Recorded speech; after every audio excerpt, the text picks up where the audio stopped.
welcome to Health Matters on Channels Television. Once again, we are so glad you could join us. I am Mary ALALE-YUSUF. Attention Deficit Hyperactive Disorder, also known as ADHD, is one of the most common childhood disorders which may later on into adolescence and adulthood. As the name seems to suggest, the disorder has something to do with attention and activity, but is actually a more complex interplay of these elements. The World Health Organization estimates that it affected 39 million people as of 2013, and using different diagnostic methods, it affects variously 6 to 7% of children or 1 to 2% of children. Boys are 2 to 4 times more likely to be affected than girls.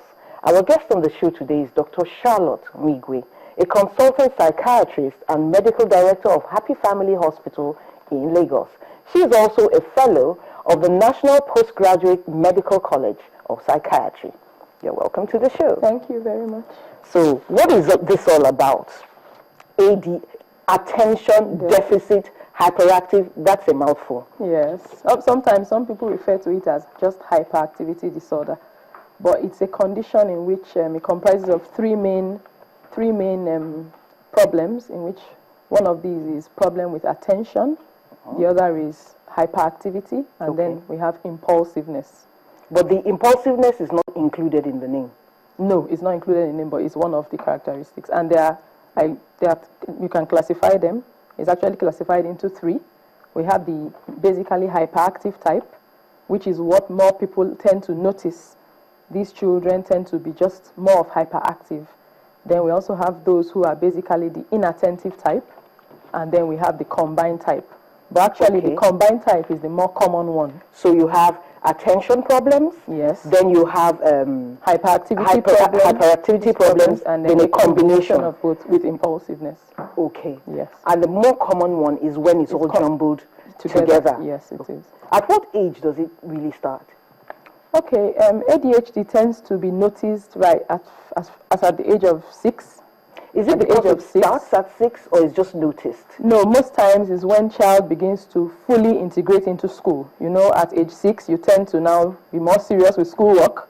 I mean, that's like primary 1 here. So the disorder tends to show forth more at that age. And then because for us to actually decide it's ADHD, there usually is a report from school also, as well as a report from home.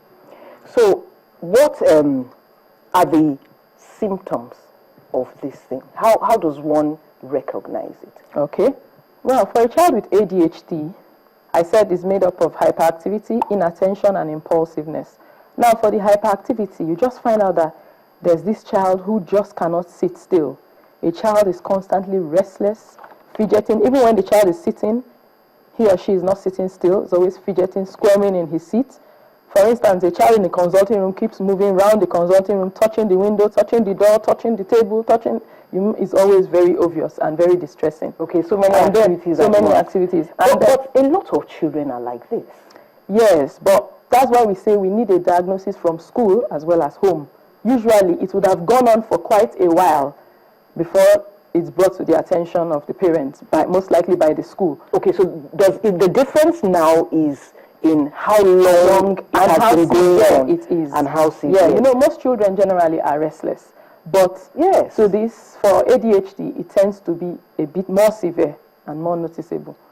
And then there's the inattention, like I said, where the child is staring at you. You have to repeat one thing over and over. The child is just lost, either staring at you that and unable. Would be more, that would be more recognizable as a problem. As a problem. Because you tell the child one thing, the child seems to have heard you, but you notice the child doesn't do it, you say it again, and it affects schoolwork more. Because you first find that in school the child is not coping with his peers. He's not able to now we are coming to really important matters. So one he's not coping. He's not coping in school, tends to have poor grades because of inattention. And then the impulsivity is also very significant. You just find a child blotting into conversations, does not know when adults are talking, and he might speak louder or shout or suddenly laugh in class. I had a child once who, for instance, a birthday cake was placed on the table, a child in class was celebrating a birthday, and this child with ADHD just went in and started eating the cake. Oh, wow. Does not know that you wait until they sing happy birthday, take a photograph, cut the cake with the photograph and all that. The child just Okay, let's dug look in at and this start eating the cake. situation now. There's a cake. Yes. The child just went there and started to eat. Eat the cake. A child The of first impression is this child wasn't well brought up. This is a silly kid. Okay, they smack him. Yes. At least that's what I'm aware of. You know, they smack him. And what will be going on in his mind when all this is taking place? When they're scolding him, maybe? Obviously, the child is not aware he or she is doing anything wrong per se. So that's why we need to always involve the parents, involve therapy in this. The reason why I'm saying this is because, for example, let me put it in the form of a question. Yeah. How many times have you had a teacher tell you she has such a child in class? Well, it's quite common. It's quite common. And parents, most of the time, the parents would have had and would have suspected that this child is a bit more restless, would have complained to even relatives and all that. It's usually something, when child is brought to the hospital, it's usually at a point of they've had enough. Everybody has complained. So usually teachers complain, summon the parent to school, and the parents usually confirms that, yes, I notice he's very active. He can't stay in one place. Restless. He's too restless. He's too stubborn. We always use the word stubborn here. Children are stubborn. He doesn't hear word. Those are things we hear from parents. He doesn't hear word. Anything like that. Even when you beat him, he still does not behave. You know, that kind of thing. So usually when parents, the few I've encountered in schools, when teachers summon such parents, they already had that kind of suspicion. It's just that they didn't think it was a problem fully until the teacher brings it up and maybe they now suggest. So if the parent does not corroborate, then it's not ADHD. No, we always want to get because he might not do that at home. At home, exactly. So he's really stubborn. Yes, we always want to get two scenarios most times, and then there are other things we want to filter out. For instance, ask questions: does the child hear properly?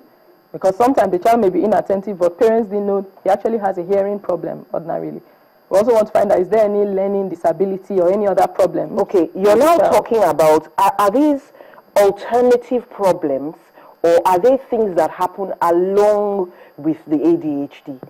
Yeah, sometimes ADHD can coexist with some other childhood problems. For instance, seizure disorder, autism, children with learning disability, even children who are mentally retarded and all that. ADHD can coexist with those, but it can